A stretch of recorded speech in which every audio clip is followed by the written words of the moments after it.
DiJonai Carrington is looking around the room like, oh my God, I've never been in this much fire. I mean, it's getting so bad that now her endorsements are potentially about to pull out on representing DiJonai Carrington. This just goes to show that DiJonai has no self-awareness in what's going on. DiJonai Carrington runs on threads immediately. White privilege at Indiana Fever. White privilege. You running around with blonde hair. It looked like you trying to be white. It looked like you trying to be a white girl. What are you talking about, white privilege? The white girl just got a technical foul for something she didn't even do. What are you talking about, white privilege, bro? This is why she should be banned from the league. They always run. It states here, Reebok is reportedly dropping their endorsement for DiJonai Carrington after she attacked Sophie Cunningham. Let's go. DiJonai Carrington saw her career come under intense scrutiny in just a matter of days. And the most surprising part is that many believe her own actions played the biggest role in creating the situation. This isn't a case of officials making the wrong decision or the league unfairly singling out a player.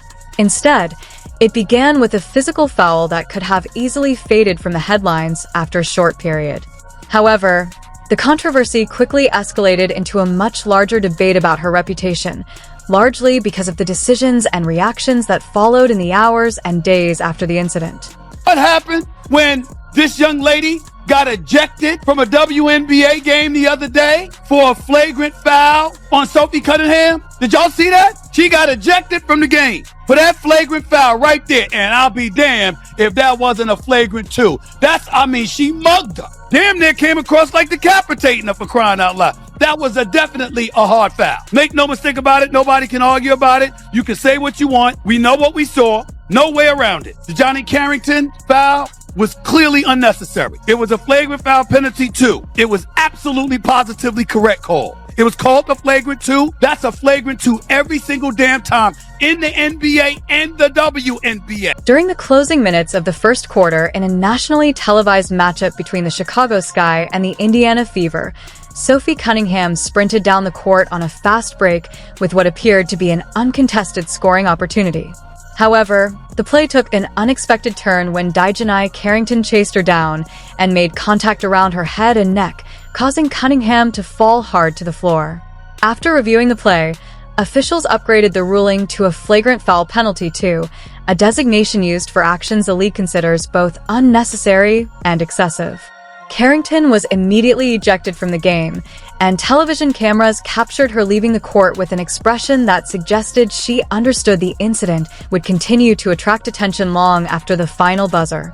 Carrington tweeted out white privilege from the locker room of a game that she was playing in. Get this, she fouls Sophie Cunningham hard. Sophie Cunningham, obviously a white person, fouls her hard. Flagrant 2, gets ejected, goes to the locker room and tweets out white privilege in the middle of the game. Now here's the kicker to me. A flagrant 2 has to be contact that can lead to an injury that looks excessive. DiJonai, it was about as excessive as possible. If there was any evidence of there being white privilege, this was not. The moment DiJonai Carrington was ejected, she faced a decision about how to respond. Unfortunately for her, many believe she made the wrong choice almost immediately. Only minutes after leaving the court, and before even reaching the locker room, she took to social media and posted the phrase, white privilege, while directly tagging the Indiana Fever. There was no additional explanation or context attached to the post. Instead, 2 highly charged words were dropped into a situation that was already drawing national attention. The controversy became even more intense because Sophie Cunningham had already been involved in separate public discussions surrounding transgender athletes in women's sports. Carrington didn't stop there. She later shared the date of the next game between the Chicago Sky and the Indiana Fever, adding a smiling emoji to the post. To many observers, the message didn't come across as an innocent comment. Instead, it was interpreted as a deliberate attempt to escalate tensions and keep the controversy alive.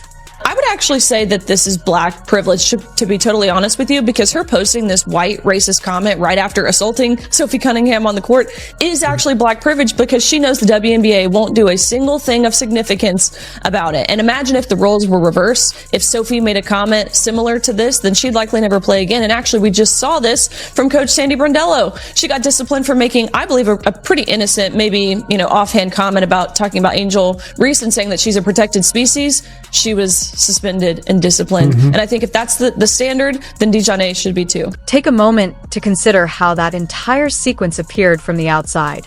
A player is ejected after committing a flagrant foul, and instead of stepping back and letting emotions settle, she immediately posts one of the most controversial phrases in today's social and cultural landscape without offering any explanation. Regardless of what DiJonai Carrington intended to communicate, the lack of context became a major issue. In the days that followed, she offered multiple explanations for the post, but by then, many people had already formed their opinions. The initial message led a large number of viewers to believe that she was implying the official's decision was influenced by factors beyond the play itself. That's a serious accusation, whether it was made directly or indirectly. Once a message like that enters a national conversation, it's almost impossible to erase its impact. Explanations can be added later, but first impressions often shape the narrative, and changing that narrative becomes incredibly difficult once it has already spread. Is this all some sort of bizarre PR strategy to attract eyeballs, or is the WNBA fundamentally broken? No. That's you, because you're a good person trying to find some kind of rational reason for doing this other than what it is. It's pure and simple racism and hate. They're mad that the best player in the league is a heterosexual white woman. Let's just be honest. She's not one of the confidants in their creed. And so therefore, it's been a concentrated effort to go after her. Even her head coach doesn't stand by. So, and I think it's hilarious, and at the same time, they don't know what a woman is. And I'm very proud of Freedom and the other gentlemen for finding out who they are. And I wish them the best. And hopefully the league will, since it's an all-tolerant league and their head coaches wear shirts about trans women count, well, here's two. And I hope they give them their opportunity. And the young lady in France as well. So I think it's a league that has got away with being racist and disgusting to people, and now they're Americans are smart to it. So hopefully they get some of their own, but I wouldn't let my daughters watch it. That social media post didn't remain limited to a small audience for very long. Within just a few hours, it spread rapidly across basketball communities online, shifting the focus away from the foul itself. What had started as a discussion about an on-court incident quickly evolved into a much broader debate involving race, personal motives, and questions about whether Carrington was using a highly sensitive phrase to defend a controversial play. This was the point where the situation began to escalate.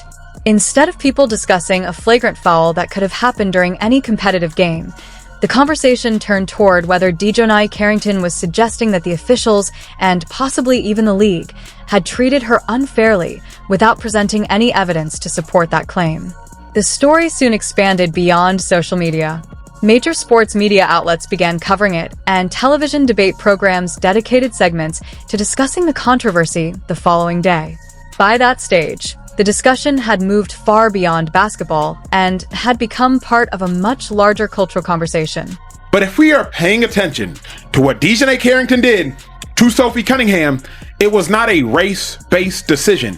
And to call that a white privilege-based foul is to completely undermine the term of white privilege and to also completely ignore the rules in basketball. You hit her in the head, you drew blood, you didn't connect with the ball at all whatsoever. So to me, it was just very ignorant and to some degree asinine by DiJonai Carrington to suggest that that call was based on white privilege. Have we seen examples of white players make that same foul and get away with it? Yes. Have we seen examples of black players make that same foul and get away with it? Yes. There was no white privilege involved in that specific call. DiJonai, you hit her in the head and you drew blood. Carrington's controversial foul could have faded quickly, but her actions afterward kept the story alive. Her social media posts, criticism of commentators, and changing explanations shifted the focus away from basketball and turned the incident into a much larger debate. As public backlash grew, Attention expanded beyond the court and began affecting her reputation and endorsement opportunities. The situation highlighted how quickly an athlete's public image can change and how important it is to handle controversy with consistency and composure.